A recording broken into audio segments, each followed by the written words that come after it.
আজকের এই বিশেষ পর্বে আপনাদের স্বাগতম। চলুন আজ মাত্র ৫ মিনিটে আমাদের শরীরের সবচাইতে জরুরি যে পরিবহন ব্যবস্থাটা আছে সেটার ভেতর একটা চক্কর দিয়ে আসি। চলুন একটা অবাক করা সংখ্যা দিয়ে শুরু করি।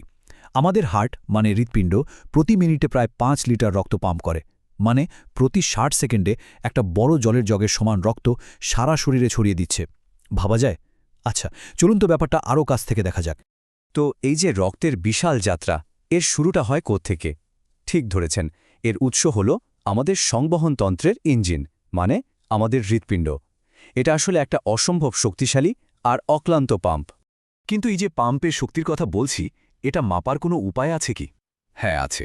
বিজ্ঞানীরা, বিশেষ করে শারীরবৃত্তবিদরা, এর জন্য একটা বিশেষ পরিমাপ ব্যবহার করেন, আর একেই বলা হয় কার্ডিয়াক আউটপুট।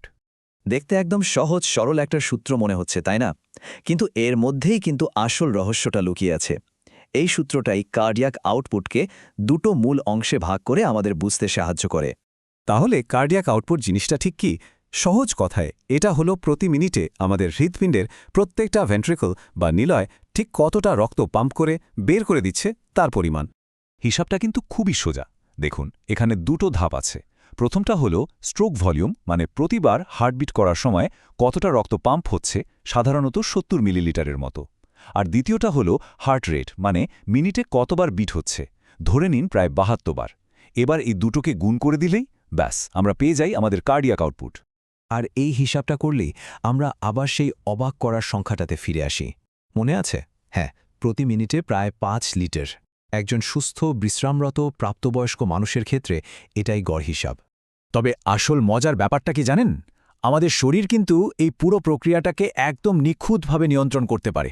যেমন ধরুন, এই যে ছবিটা দেখা যাচ্ছে, এখানে দেখানো হয়েছে কিভাবে আমাদের স্নায়ুতন্ত্র একটা কন্ট্রোল সেন্টারের মতো কাজ করে, প্রয়োজন মতো হার্ট রেট বাড়ায় আবার কমায়। বেশ, তাহলে তো ইঞ্জিনের কথা জানা গেল। এবার চলুন সেই হাইওয়ে বা রাস্তাগুলোর দিকে নজর দেয়া যাক, যেগুলোর মধ্য দিয়ে রক্ত সারা শরীরে যাতায়াত করে। এই ভাস্কুলার হাইওয়ের প্রধানত দুটো লেন বা রাস্তা আছে।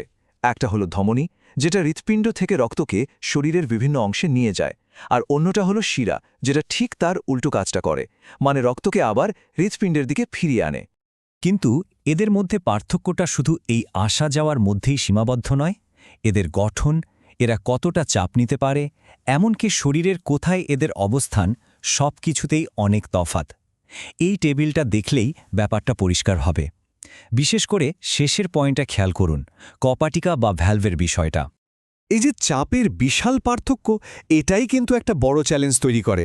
ভাবুন তো, রক্তকে তো শুধু ফিরলে হবে না, শরীরের নিচের অংশ থেকে, মানে পা থেকে মহাকর্ষের বিরুদ্ধে গিয়ে ওপরেও উঠতে হবে। এর কারণ হল শিরার দেয়ালগুলো বেশ পাতলা আর নমনীয়, ফলে এরা সহজেই প্রসারিত হতে পারে, আর শরীরের প্রায় ৭০% রক্তই কিন্তু যে কোনো মুহূর্তে এই শিরাগুলোর মধ্যেই জমা থাকে।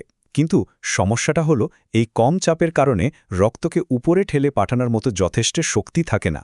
তাহলে প্রশ্নটা হলো, এই রক্ত অভিকর্ষের টানকে অগ্রাহ্য করে কিভাবে ওপরে ফিরে আসে? এটা তো রীতিমতো পদার্থবিদ্যার একটা বড় চ্যালেঞ্জ, যা আমাদের শরীরকেই সমাধান করতে হয়। আর শরীর এর জন্য যে সমাধানটা বের করেছে, সেটা এক কথায় অসাধারণ। চলুন সেই সমাধানটাই এখন দেখা যাক।